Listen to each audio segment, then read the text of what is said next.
Usap-usapan ngayong Kapaskuhan ang tila espesyal na connection ni na Janine at Jericho Rosales. Matapos mapansin ng netizen ang kanilang masayang presensya ngayong Christmas season.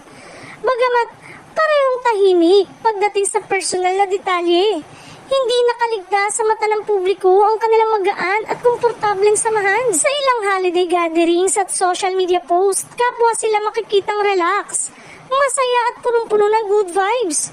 Isang bagay na agad ikinatuwa ng mga tagahanga.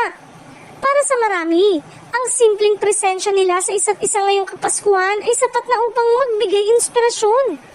Sa panahong puno ng pagmamahal at pasasalamat, tila swak na swak ang kanilang aura sa diwa ng Pasko.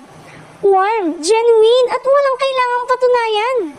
Hanggang ngayon, nananatiling low-key sina Janine at Jericho na mas pinipiling i-enjoy ang holiday season kasama ang mga mahal sa buhay.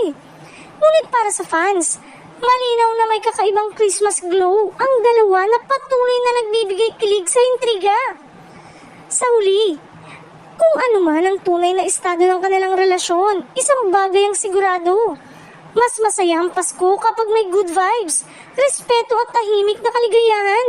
Mga bagay na kitang-kita kina Janine at Jericho ngayong Kapaskuhan.